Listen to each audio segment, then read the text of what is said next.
Welcome back into another episode of the Spaceman 2.0 Phoenix Truth Rising Show, here to help you grow in the knowledge and wisdom of truth, and the truth will set you free. So we're going to get right back on into, and they called his name IMMANUEL, by SANANDA and Judas Iscarioth. And let this be known that Judas Iscarioth was a true disciple of Jesus Christ, and his name was written in mud because of Judas Iscarioth, the son of a Pharisee, used to steal the scribe teaching, or what Judas Iscariot scribed for Emmanuel, wrote it down and stole all his teachings, and Emmanuel was quite upset at him. So with that being said, let's get back on into Iscarioth, Emmanuel, Sananda. So chapter 14, August 10th, 1989. Emmanuel finished his talk with his disciples, and we all left for Bethany and the house of Simon the leper, the woman with the precious water. Behold, a woman came to Emmanuel. She had a glass of precious water, perfume, which she had poured on his head as he sat at the table. When the disciples noted what she had done, they became angry and disturbed and said, "What is this waste good for? This water could have been sold at a high price and the proceeds used for the poor." Emmanuel scolded the disciples and said, "Why do you upset the woman? She did a good deed unto me, for she believes in my teachings, and in this way shows her gratitude, and nothing is too expensive for her. This woman has become wise and lives according to the laws of the creation. Therefore she thanks me with the precious water, and I am humbled by her gift. Her gratitude will be lasting, and from this day forward her deed shall be known throughout the world. Verily I say to you now that whatever my teachings will be preached in all the world, whether falsified or in truth, people will remember what she has done this day as a gift unto me. This will be remembered for all time to come. Also a false accusation regarding which one of you betrayed me shall also be forever remembered, and not until the closing time of fulfillment will it be set to correction." That's what I'm doing now. That's what this book is about. "While we are gathered here, Judas Iscarioth, the son of the Pharisee in Jerusalem, is conjuring a plot against one among you, since they want to present a culprit from out of my own disciples before the people. Blame Judas was the plan. When Judas Iscarioth, the son of the Pharisee, will turn me over to the persecutors, my disciple Judas Iscarioth will be contrived, the traitor. This is so that the people will say, 'Behold, these confused people are divided among themselves, and therefore one betrays the other.' So how can the teaching of Emmanuel be truth? Since Judas Iscarioth, the son of the Pharisee, and my disciple Judas Iscarioth are of almost identical names, the lie of the high priest will be accepted from the beginning." The Last Supper. On the first day of the unleavened bread, Emmanuel spoke to his disciples, "Go into the city to a certain person and speak to him and say, 'Emmanuel says to you, I wish to have a last supper with my disciples at your dwelling. Please, for behold, Easter is near.' The disciples did as Emmanuel had asked them, and they prepared the meal. When they sat down and ate, he said, 'Behold, the time is near, that I shall have to take my heavy burden upon my shoulders. I do, however, go where I am supposed to go, according to the prophets. However, I shall only appear to be in death, and will suffer much pain of the physical body. You are not to be afraid, and do not be in trepidation, for this is that which I must do. There are none who can bear this adversity in my stead, nor will any be able to share of it. Verily, I say to you, until this is past, I shall no longer drink of the fruit of the vineyard or eat of the bread until the time comes that I shall drink it and eat it anew with you. When I shall have arisen from the state between physical life and death, I shall have lain in the tomb for 3 days and 3 nights. When they ate, Emmanuel took the bread, broke it, and gave it to the disciples, saying, 'Take and eat. The body needs nourishment, and also in times of need and grief.' And he took the cup, gave it to them, and said, 'All of you drink from this cup. Your throats are thirsty, also on rainy and cold days. Verily I say to you, as you do not understand my words now and are annoyed with me because of them, so will you be annoyed with me this night, because your minds still have not been enlightened. When I rise from the tomb, I will walk in front of you to Galilee, so that you may perceive the truth of my words. I have taught you wisdom and truth, but you doubt and do not believe me. Oh, you who are so faint of heart and of such little faith, how startled you will be, how confused when I shall meet you after being seemingly dead." But Peter answered and spoke to him, "Even if they were all angry with you, I would never be angry.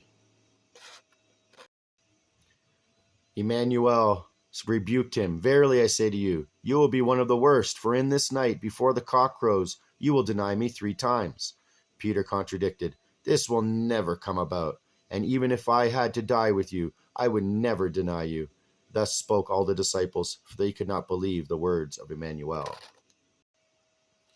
In the garden of Gethsemane, after they had eaten, Emmanuel went with his disciples to Gethsemane. In a large garden he spoke to his disciples, sit here until I go there and have a while to pray and meditate. He took with him Peter and the 2 sons of Zebedee, and he began to mourn and was filled with despair, for he was anxious and desolate. And he spoke to them, behold, I am wise and have great knowledge, but I am human and I am apprehensive of things yet to come, for this is man's lot. My heart is utterly sorrowful, therefore stay with me and watch with me, so that I shall not be so lonely. It is easier to bear a hardship with another or more than alone. If God wanted it to be, this cup would pass me by, but not my will, but his will be done. For this is what he has planned for me, and is that which I came to bear. As he was speaking thusly, Judas Iscarioth joined them and said, listen to what I have to say. Over there, near the city walls, things are taking place in the shadow, and I just saw covered lights. Emmanuel spoke, these may be the persecutors which Judas Iscarioth is bringing, for he secretly followed us here, that he might betray me. Emmanuel turned and walked away, fell on his face and wept, saying, if it is possible, so let this cup pass me, but not as I will, but the law of my destiny shall be fulfilled, so that I will be enlightened by this thy wondrous secret. Give unto me strength, that I might bear my consignment in truth and honor, for in my human form I am sorely afraid. When he returned to his disciples, he found them sleeping and spoke to Peter, can you not watch with me for even an hour, lest I am alone in my hour of adversity? Be awake and great, lest you be tempted. The spirit is willing, but the flesh is weak. A second time he walked, and again he fell on his face and said, is it not possible that this cup pass me by, so that I shall drink it, so that I shall be enlightened in this secret and fulfill my mission in a faraway country? Again, when he returned, he found the disciples sleeping, and only Judas Iscarioth stood watch with him through the desolate hours. That's a sign right there that that's his best friend. Again, Emmanuel was so agitated that he walked, and again fell on his face for a 3rd time and cried bitterly and pleaded, I am so afraid because I know that I have to go my way, which is decided already for me. How willing is the spirit and how weak is the flesh, which is so frightened of pain. And he was so afraid that drops of blood oozed from his veins and his entire body trembled. And with his face flushed red, he came to his disciples and spoke to them. Do you want me to sleep or rest now? Or do you want to watch with me? Behold, the hour is come that I shall be turned over into the hands of the persecutors. Get up and let us go, for behold, the persecutors are coming. The kiss of betrayal. While he was speaking, behold, Judas Iscarioth, the son of the Pharisee, came, and with him a great number of people, sent by the high priest and the elders of the people. These ones bore swords and poles with spear points. Judas Iscarioth had given them a signal as they had plotted the arrest, and had said to them, behold, I shall flatter him and confuse him, as if I were to repent the sins of my life. And as a sign of flattery there will be a kiss. And behold, whomever I shall place the kiss, you shall seize. He then stepped up to Emmanuel and said, I greet you, Master, who allows me to repent my old life, so that I now shall follow your teachings. Then he walked forward unto Emmanuel and kissed him on the cheek. Emmanuel said to him, my friend, why have you come to me to tell a lie? For in your mind burns treason. Emmanuel seized. The persecutors came to him, put their hands on Emmanuel, and seized him. Behold, one of the group has changed his mind, and was filled with remorse, and stepped forward to defend Emmanuel. He stretched out his hand and pulled forth a sword in the fray, cut off the ear of the servant of a high priest. Emmanuel spoke to him, put your sword back in its sheath, for he who takes a sword without need will perish by the sword. Or do you think that I could not have fled before your crowd of persecutors arrived? But how could I have gone my way if I had done so? And this one turned away and cried bitterly and fled. He was never seen again. And then Emmanuel talked to the crowd. You came here like you would come onto a murderer with swords and spears in order to capture me. It would have been far easier for you to capture me within the city.